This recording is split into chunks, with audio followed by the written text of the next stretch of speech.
Hello viewers, welcome to உணவுகள். இன்றைக்கி நம்ம பார்க்க போகிறது தக்காளி இல்லாமல் சட்னி எப்படி செய்கிறது அப்படின்றது தான் பார்க்க போகிறோம். இன்றைக்கி நம்ம பார்க்க போகிறது கத்திரிக்காய் சட்னி. இதுக்கு தேவையானது பார்த்திங்கன்னா 4 கத்திரிக்காய், ஒரு 7லேருந்து 8 சின்ன வெங்காயம், உங்கள் காரத்துக்கு ஏற்ற மாதிரி பச்சை மிளகாய் நான் 2 எடுத்திருக்கேன், 2 பல் பூண்டு, ஒரு சின்ன கோலி குண்டு சைஸ் புளி, அதுக்கப்புறம் தாளிக்கிறதுக்கு கருவேப்பிலை, கடுகு, அப்புறம் பார்த்திங்கன்னா 1 டீஸ்பூன் அளவுக்கு ஜீரகம், எண்ணெய். ஃபஸ்ட்டு 4 கத்திரிக்காயை அந்த மாதிரி பொடி பொடியாக கட் பண்ணி எடுத்து வச்சுக்கோங்க. தண்ணியில் போட்டு ஒரு வானல் வச்சுக்கோங்க. அது ஹீட் ஆனதுக்கு அப்புறமா அதில் 1 டீஸ்பூன் அளவுக்கு ஆயில் ஆட் பண்ணிக்கோங்க.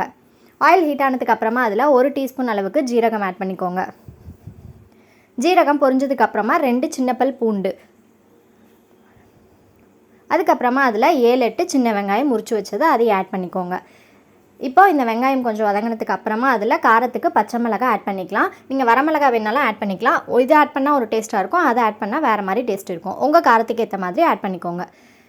இப்போது நம்ம கட் பண்ணி வச்சுருக்கிற, அதாவது சின்ன சின்னதாக கட் பண்ணி வச்சுருக்கிற கத்திரிக்காயை ஆட் பண்ணிக்கோங்க. இப்போது கத்திரிக்காய் ஆட் பண்ணதுக்கு அப்புறமா இந்த கத்திரிக்காயோட கலர் கொஞ்சம் சேஞ்ச் ஆகிற அளவுக்கு இதை வதக்கிக்கோங்க. ஒரு 5 மினிட்ஸ் தான் ஆகும் இது கலர் சேஞ்ச் ஆகிற அளவுக்கு, அந்த அளவுக்கு இதை வதக்கிக்கோங்க. இந்த சட்னி வந்து நல்லா புளிப்பாக காரசாரமாக ரொம்ப டேஸ்ட்டாக இருக்கும். கண்டிப்பாக ட்ரை பண்ணி பாருங்கள்.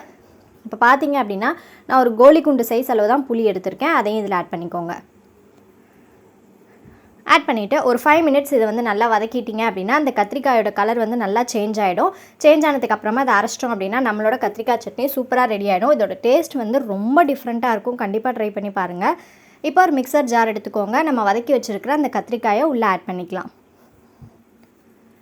இப்போது இந்த சட்னிக்கு தேவையான அளவுக்கு உப்பு ஆட் பண்ணிக்கோங்க.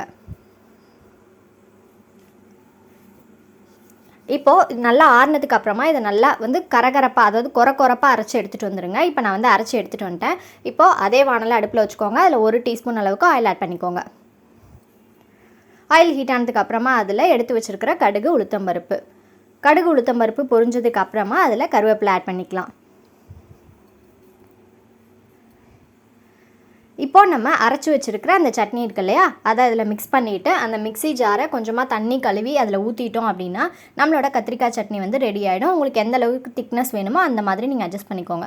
சட்னி பார்த்தீங்க அப்படின்னா நல்லா பஞ்சு மாதிரி இருக்க இட்லிக்கோ இல்லை நல்லா முருகலாக இருக்கிற தோசைக்கோ செம்ம டேஸ்ட்டாக இருக்கும். அது மட்டும் இல்லாமல் நீங்கள் சாதத்தோட நல்லா நல்லெண்ணெய் ஊற்றி சாப்பிட்டீங்க அப்படின்னா அவ்வளோ டேஸ்ட்டாக இருக்கும். கண்டிப்பாக 3 in 1 இருக்கிற அந்த சட்னியை இந்த தக்காளி அதிகமாக விலை விற்கிற டைம்லையும் கண்டிப்பாக ட்ரை பண்ணி பாருங்கள்.